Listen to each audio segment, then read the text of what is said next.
Everyone, welcome back to another video. और मैंने इस महीने की 3 लॉन्ग फॉर्मेट वीडियोस स्किप कर दी है क्योंकि आलस के मारे एग्ज़ाम्स और दोबारा आलस के मारे और दोबारा एग्ज़ाम्स। तो अब जबकि मुझे एग्ज़ाम के बीच में 12 दिन की छुट्टी है और मैं शिमला वापस आ गई हूँ, तो मैंने सोचा चलो कुछ शूट किया जाए। तो ये एक स्टोरी टाइम वीडियो होने वाली है और साथ ही साथ मैं मेकअप प्रैक्टिस करने वाली हूँ क्योंकि आजकल मैं सीख रही हूँ कि किस तरह से मेकअप करते हैं और धीरे धीरे मैं सीख ही जाऊंगी एक दिन ज़रूर। बिफोर स्टार्टिंग द स्टोरी, कोई मुझे जज नहीं करेगा मेरे मेकअप के लिए क्योंकि मैं बिगिनर हूँ और मैं किसी और से सीख नहीं रही हूँ, मैं सिर्फ यूट्यूब से सीख रही हूँ जितना भी सीखा जा रहा है। और अब बकवास छोड़ के सीधा स्टोरी पे आते हैं। तो स्टोरी है मेरी स्कूल टाइम की स्टोरी है ये, when I was in 11th standard. और ऑफ कोर्स मैं स्कूल का नाम नहीं लूँगी क्योंकि मैं हूँ एक बहुत ही छोटी यूट्यूबर और इससे पहले मेरे साथ कुछ गड़बड़ हो मेरी करियर की शुरुआत में, तो मैं नहीं चाहती कि मेरे साथ कोई गड़बड़ हो, इसलिए मैं स्कूल का नाम बिल्कुल भी नहीं लूँगी। तो ये स्टोरी होने वाली है किस बारे में? स्टोरी में मैं आपको बताने वाली हूँ बहुत ही खतरनाक चीज़ें। ज़्यादातर टॉपिक इसमें रहेगा LGBTQ और मतलब होमोफोबिया से रिलेटेड कह सकते हैं। तो स्टोरी शुरू होती है 2017 से। मैं बॉक्सिंग क्या करती थी और जिस स्कूल में मैं 10th स्टैंडर्ड में पढ़ती थी वहाँ पे ह्यूमैनिटीज़ एज अ सब्जेक्ट नहीं था, तो मुझे अपना स्कूल चेंज करना ही था। पर मैंने सोचा कि मैं अपना स्कूल वो चुनूंगी जो कि मेरे स्पोर्ट्स कॉम्प्लेक्स के सबसे ज़्यादा नज़दीक होगा। मैं यहाँ पे इंदिरा गांधी स्पोर्ट्स कॉम्प्लेक्स में ट्रेनिंग क्या करती थी शिमला में, तो फिर मैंने एक ऐसा स्कूल चुना जो कि बहुत ज़्यादा नज़दीक होगा स्पोर्ट्स कॉम्प्लेक्स के, जहाँ पे कि मैं आराम से आ जा सकूँ सुबह शाम ट्रेनिंग के लिए और मैं लेट ना हो जाऊँ स्कूल के लिए भी और ट्रेनिंग के लिए भी, फिर और ट्रैवल का झंझट भी ना रहे। क्योंकि भाई यहाँ शिमला में ट्रैवल का बहुत ज़्यादा झंझट होता है, या तो तुम्हें पैदल चलना पड़ता है या तो तुम्हें पब्लिक ट्रांसपोर्ट लेना पड़ता है जो कि जाम से भरा है और तुम लेट हो सकते हो। तो फिर मैंने इस स्कूल को चुन लिया, XYZ रख लेते स्कूल का नाम, ठीक है। तो शुरुआत अच्छी थी, कोई प्रॉब्लम नहीं थी। फिर धीरे धीरे क्या हुआ कि मैंने सुबह के टाइम ट्रेनिंग चालू कर दी। और शिमला में सबसे खतरनाक चीज़ ये है कि मैं दिल्ली में रहती हूँ, तो यहाँ से अगर तुम्हें सुबह सुबह जाना है अपनी ट्रेनिंग के लिए तो यहाँ पे कोई ऑटोज़, कैब्स, बसेस कुछ भी नहीं चलता है, तुम लोगों को जाना होता है पैदल। तो मैं यहाँ से जाती थी स्पोर्ट्स कॉम्प्लेक्स तक पैदल 3 किलोमीटर सुबह। फिर मैं ट्रेनिंग करती थी और फिर ट्रेनिंग के एक दिन बाद बिना नहाए धोए ऑफ कोर्स मैं अपने कपड़े वगैरह चेंज करके स्कूल यूनिफॉर्म में स्कूल के लिए भाग जाती थी। ब्रेकफास्ट मैं स्कूल में ही करती थी, फर्स्ट या सेकंड पीरियड में छुपते छुपाते, या फिर कभी कभी भागते भागते भी खाती थी मैं रास्ते में। और फिर इस बीच क्या हुआ कि मतलब कुछ महीने बीत गए जब, तो मुझे बालों में काफ़ी ज़्यादा प्रॉब्लम होने लगी। मतलब मुझे पसीना तो ऑफकोर्स पड़ता था, धोने का टाइम मिलता नहीं था क्योंकि शाम को भी मैं वहीं से ट्रेनिंग के लिए जाती थी और फिर उसके बाद मैं घर आती थी कुछ 8 या 8:30 के करीब ट्रेनिंग के बाद। तो कहाँ धोने का टाइम लग रहा है, संडेज़ को लग रहा है या कभी छुट्टी है तब लग रहा है। तो फिर इस बीच में क्या होता है कि मैं डिसाइड करती हूँ कि चलो लेट्स चॉप आवर हेयर। तो फिर मैं डिसाइड करती हूँ कि मैं बॉय कट कर लूँगी अब, ठीक है। और मेरे साथ होती है मेरी एक दोस्त जिसका नाम है अक्षता ठाकुर, है ना। तो हम दोनों बॉक्सिंग साथ में करते थे और हम दोनों स्कूल में भी साथ में थे और क्लासमेट्स भी थे सेम सेक्शन में। तो हम दोनों ने साथ में डिसाइड किया कि हाँ चलो ठीक है, अपन लोग दोनों के दोनों हम लोग बॉय कट करा लेंगे। फिर हम दोनों ने बॉय कट कराया। मुझे तो बड़ा मज़ा आ रहा था वैसे बॉय कट में, सच कहूँ तो, क्योंकि एक तो बहुत ज़्यादा कंफर्टेबल था और बालों में खुजली वगैरह सब बंद हो गई थी, जो पसीने से अजीब सी स्मेल आती थी। तुम बस शाम को आओ, एक 2 जग पानी के डालो, साफ, ठीक है। तो मेरी प्रॉब्लम सॉल्व हो चुकी थी। बट जैसे ही 2 दिन होते हैं मुझे स्कूल में, मुझे मेरी इंग्लिश की टीचर कहती हैं कि a boy cut is not allowed in this school. तो मैं ऐसे थी, a boy cut is not allowed in this school. मैं बहुत कंफ्यूज थी उस वक्त पे। तो फिर उसके बाद मैंने सोचा ऐसे ही बोल रहे हैं मैम मजाक के लिए, तो मैंने इग्नोर किया। फिर धीरे धीरे हमारी क्लास टीचर, जो कि खुद एक साइकोलॉजी टीचर थी या साइकोलॉजिस्ट कह सकते थी, उनके हस्बैंड भी साइकोलॉजिस्ट थे बाय द वे, तो फिर उन्होंने भी हमें कहना शुरू कर दिया दोनों को, मुझे और अक्षिता को, कि बेटा आप लोगों को गलत शेड लगा लिया, कोई बात नहीं, होता रहता है कि बेटा आप लोगों को अपने बाल लंबे करने होंगे, ब्ला ब्ला ब्ला, और पूरी क्लास के सामने खड़े होके, ठीक है। तो फिर उसके बाद हम लोग ज़्यादा बदतमीज बच्चे नहीं थे, हम लोगों ने चुपचाप क्लास में हाँ में हाँ मिला दी, और मैम ने बोला promise me you will grow back your hair. तो हमने बोला यस मैम प्रॉमिस। काहे का प्रॉमिस, 1 महीने के अंदर अंदर हमारा स्टेट था, सीनियर स्टेट। ऑल्दो हम दोनों सीनियर नहीं थे, बट हमारे कोच ने हम लोगों को भेज दिया था ताकि हम लोग सीनियर्स के साथ खेलें और हमको भी थोड़ा बहुत एक्सपीरियंस मिले। तो स्टेट में ऐसा चलता है यहाँ हिमाचल में, है ना। तो फिर हम लोग भी गए। तो वहाँ पे क्या हुआ कि हमारी एक फ्रेंड होती थी ज्योतिका किन्नौर की, तो उसने मुझे बोला कि अरे तुमने बड़े अजीब बाल कटाए हैं, मैं अच्छे से तुम्हारे बाल कटाती हूँ। तो वो हमें एक सैलून ले गई और उसने मस्त सा हेयर कट करवाया हम लोगों का, मतलब जैसे वो लड़के कराते नहीं है, यहाँ से छोटे यहाँ से लंबे, मतलब हम मस्त लग रहे थे। खुद को देख के ऐसा लग रहा था ओह कितना हॉट लड़का है, मतलब हम लड़कियों की तरह तो बिल्कुल भी नहीं लग रहे थे दोनों के दोनों। तो फिर हम बहुत ज़्यादा खुश थे उस हेयर कट से। और फिर जैसे हम उस कंपटीशन के बाद वापस स्कूल गए, तो उसके बाद हमारी टीचर ने ऑब्वियसली हमें देखा और बोला तुम लोगों ने फिर से बाल काट दिए हैं, और उन्हें कहा, तो उनको विश्वास हो गया कि हाँ इनका प्रॉमिस तो हम रखने नहीं वाले हैं। तो फिर यही हुआ कि धीरे धीरे भाई टाइम बीतता गया, और टाइम बीतते बीतते क्या हुआ कि जो हमारी क्लास की लड़कियां थी, ऑब्वियसली ऑल गर्ल्स स्कूल था, और मैं तुम लोगों से झूठ नहीं बोलूँगी, जिनको नहीं पता है ऑल गर्ल्स स्कूल की सच्चाई, आज मैं तुम लोगों को बताती हूँ। देखो जब एक पॉइंट पे जब टीनेज, मतलब चलो टीनेज में पहुंच जाते हैं जब बच्चे, तो उस वक्त पे ऑब्वियसली हमें पता है काफ़ी सारे चेंजेस आ रहे होते हैं। अब बायोलॉजी पढ़ाने की ज़रूरत तो मुझे है नहीं तुम लोगों को, ठीक है। तो जब ये चेंजेस आ रहे होते हैं और तुम्हारे आसपास लड़के ना हो, तो लड़कियां लड़कियों से काम चलाती हैं, स्पेशली उन लड़कियों से जो लड़कों की तरह दिखती है, जैसे कि मैं। तो अगर मुझे मेरी बॉयकट की कहीं पिक्चर मिली तो मैं यहाँ चिपका दूंगी आसपास कहीं स्क्रीन में, मुझे ढूंढनी पड़ेगी। तो उस वक्त पे मैं लगती थी बहुत हॉट लड़का, सच कह रही हूँ मैं, ठीक है। तो उस हॉट लड़के के पीछे पड़ी थी क्लास की लड़कियाँ। नॉट जोकिंग, बट ऐसे ही वो मजाक मजाक में भी, कुछ तो मजाक मजाक में और कुछ तो बस तो फिर मतलब शायद टीचर्स को शक हो गया या कुछ हो गया, तो फिर उन्होंने हम लोगों को अलग से बुला बुला के बोलना शुरू कर दिया कि तुम लोगों को अपने बाल वापस बढ़ाने होंगे, तुम्हारा बॉयकट अलाउड नहीं है स्कूल में। और स्कूल में बहुत सारे और भी बच्चे थे जो बॉयकट में थे, लेकिन स्पेशली सिर्फ मुझे और अक्षिता को टारगेट किया जा रहा था। मुझे नहीं पता किस वजह से ऐसा किया जा रहा था, ठीक है। और फिर इस बीच क्या होता है कि एक दिन मेरी टीचर, जब हमें छुट्टी हो जाती है, तो मेरी जो क्लास टीचर है जो साइकोलॉजिस्ट भी है, तो उन्होंने मुझे रोका और कहा कि एरिका, मतलब पूरी क्लास को भेज दिया और मुझे कहा कि एरिका आप 1 मिनट रुको, मुझे आपसे कुछ बात करनी है। तो जब पूरी क्लास चली गई तो उनको लगा कि ओहो मैं तो साइकोलॉजिस्ट हूँ, मैं इस लड़की को काउंसिल कर दूंगी या फिर मैनिपुलेट कर दूंगी, ब्ला ब्ला ब्ला ब्ला ब्ला, ठीक है। तो उन्होंने मुझे क्लास में रोका और मुझे कहा कि बेटा एरिका, इमेजिन करो कि तुम शादी कर रही हो और तुम्हारा पति मंडप में लहंगा पहन के आ जाता है। तो आई mean I was a kid bro, मेरे दिमाग में ये सब कुछ चीज़ें आ भी नहीं रही थी। एक 17 साल के बच्चे के दिमाग में ये सब चीज़ें क्यों आएगी ब्याह की यार, है ना। और तो फिर आई was just standing and staring at her face and I smiled because I found it very funny. I wanted to laugh, but of course you cannot laugh straight on the face of your teacher bro, है ना।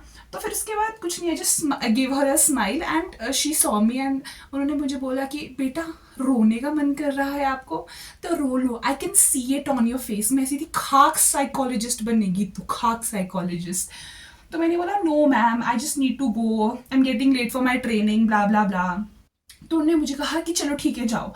तो नीचे मेरे friends भी मेरा wait कर रहे थे। फिर जैसे ही मैं नीचे पहुंची तो फिर मैंने उनको सारा बताया कि मैम तो मुझे ये कह रहे थे।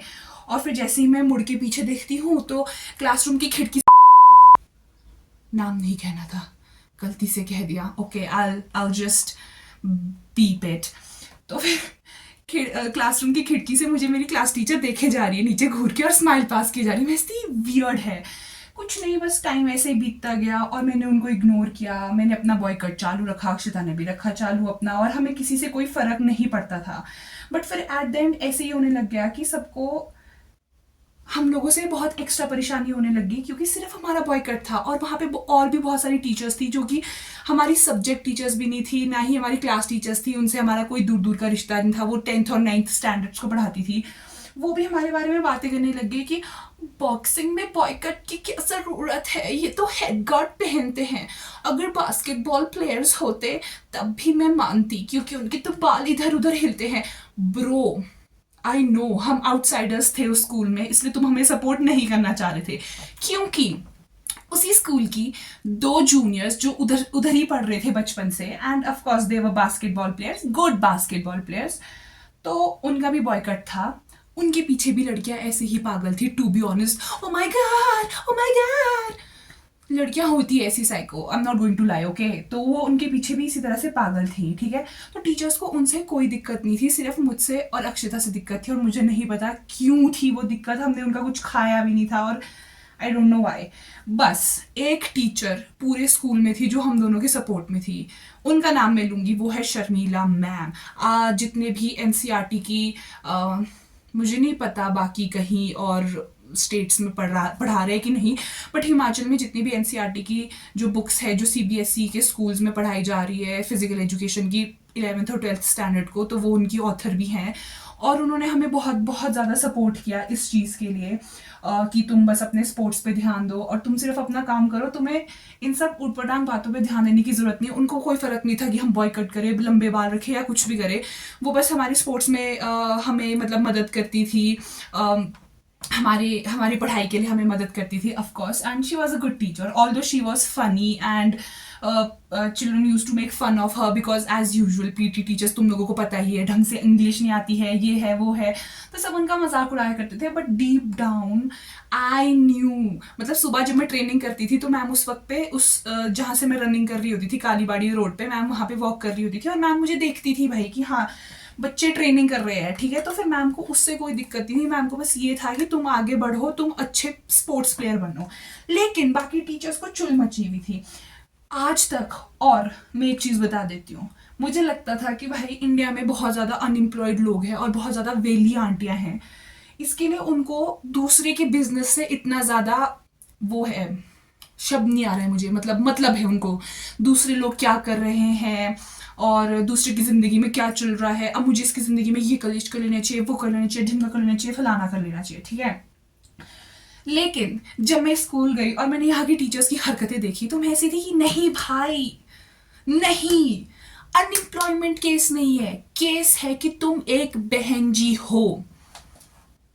अब मैं इधर जेंडर स्टीरियोटाइप्स नहीं डाल रही हूँ, कुछ मर्द भी ऐसे हो सकते हैं मुझे पता है, बट तुम एक टिपिकल बहन जी हो, तुम लोगों ने पढ़ा लिया, चलो ठीक है। अब उसके बाद मैं वेली हूँ, मैं क्या करूँ, मैं सब्सटीट्यूशन के लिए भी नहीं जा सकती हूँ, नोटबुक्स मैंने चेक कर लिया है, टेस्ट मैंने चेक कर लिया है, बच्चों की पर्सनल लाइफ में दखल अंदाजी करती हूँ। तो वही होता था हमारे साथ, दखल अंदाजी इस हद तक होती थी, यू वोंट बिलीव, कि वो टीचर्स फेक आईडीज बनाती थी, फेक आईडीज बनाती थी लड़कों के नाम से। स्पेशली एक स्कूल है यहाँ पे सेंट एडवर्ड्स, तो पता नहीं, मुझे नहीं पता क्यों शिमला की लड़कियां उन लड़कों के पीछे पागल है, वहाँ के लड़कों के पीछे, आई डोंट नो कौन सा शहद लगा है उन लड़कों में।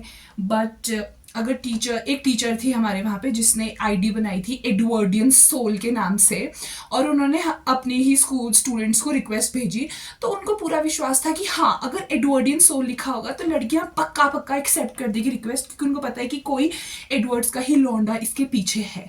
तो हम लोगों ने भी वैसे ही किया, हम सब लोगों ने एक्सेप्ट कर दी, और वो हमारी पर्सनल आईडी स्टोरी सब कुछ देखे जा रही है कि हम क्या कर रहे हैं। और फिर उसके बाद अगले दिन क्लास में आके उस चीज पे डिस्कशन हो रही है, कैन यू बिलीव। चलो इसको छोड़ो, ये तो कुछ नहीं है भाई। फिर क्या होता है कि भाई हमें काफ़ी ज़्यादा परेशान करने लग जाते हैं, इवन तक कि जो मेरी फ्रेंड है अक्षिता, उसको ये तक धमकी दे दी जाती है कि भाई अगर तुम लोग अपने बाल लंबे नहीं करोगे तो हम लोग तुम्हें फेल कर देंगे। तो आई वॉज लाइक बेटा पढ़ना पड़ेगा, अच्छे से पढ़ना पड़ेगा, क्योंकि अगर मेरे पासिंग मार्क्स आए, अगर मैं 2 या 3 मार्क्स से पास हुई तो ये ऑफकोर्स मुझे फेल कर देंगे 11th स्टैंडर्ड में, ऑफकोर्स, है ना। मैंने बहुत ज़्यादा फोकस शिफ्ट कर दिया अपना स्पोर्ट्स से पढ़ाई की तरफ। मैंने पढ़ाई की जितनी की जा सकती थी मुझसे, तुम कितना एक्सपेक्ट करोगे एक स्पोर्ट्स पर्सन से पढ़ाई करने का यार, है ना।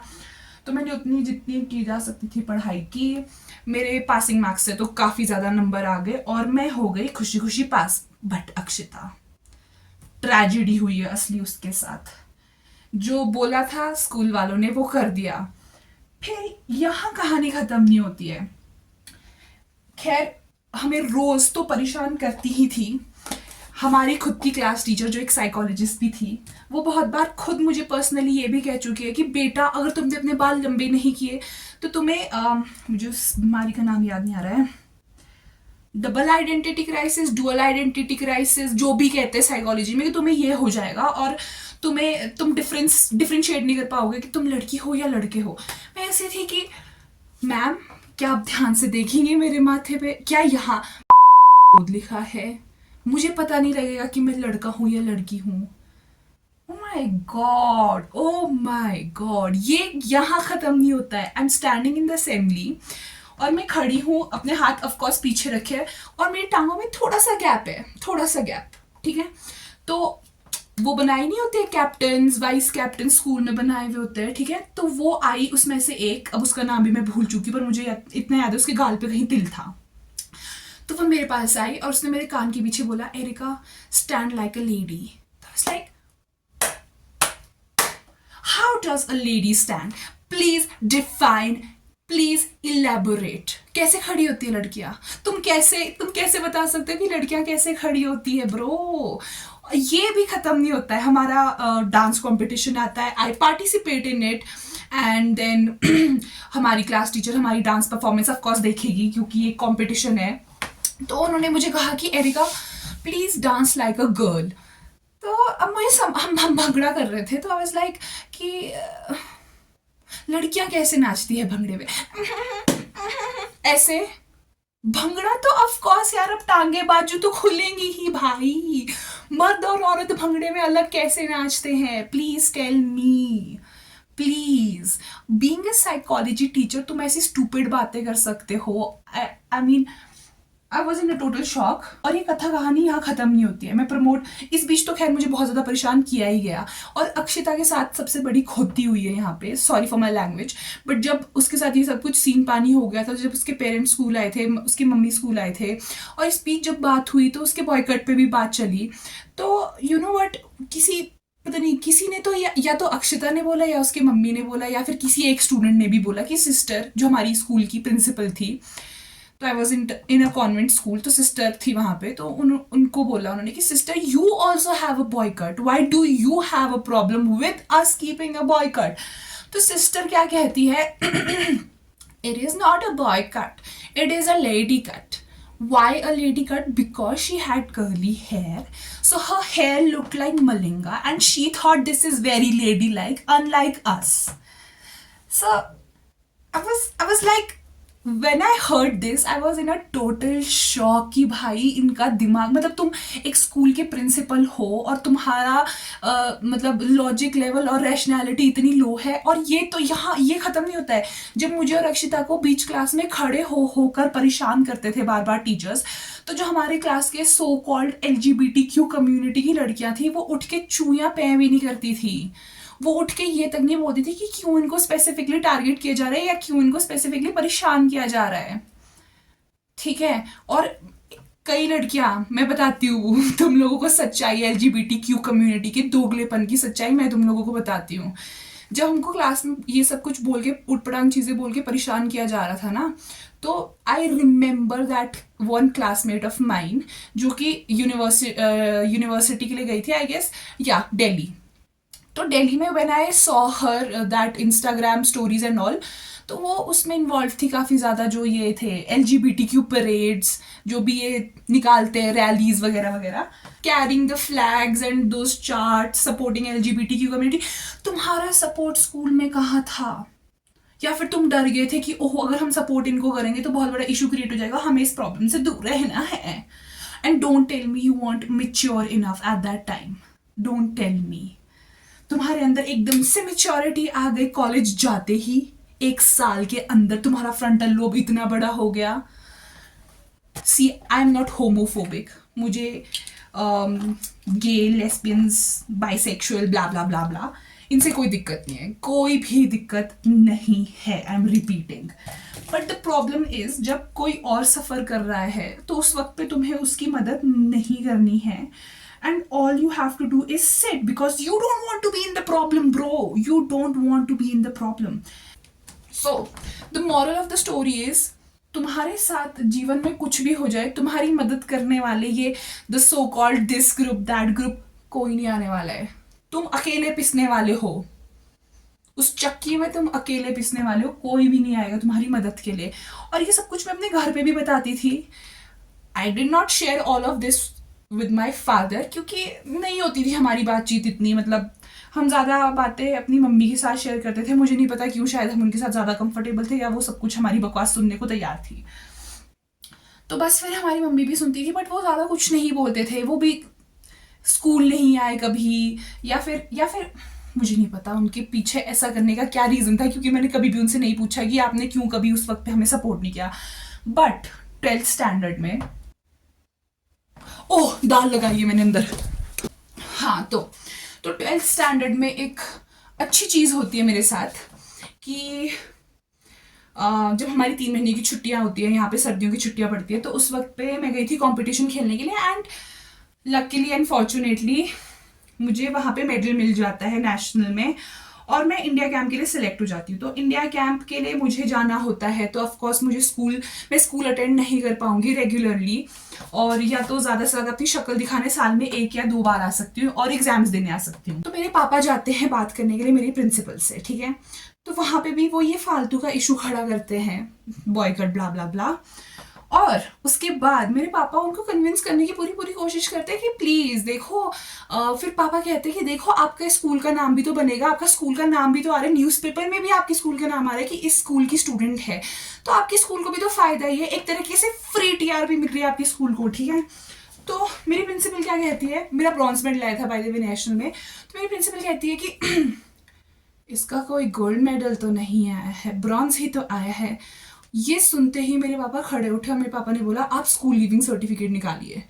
तो फिर मेरे प्रिंसिपल को लगा कि oh shit, source of money जा रहा है।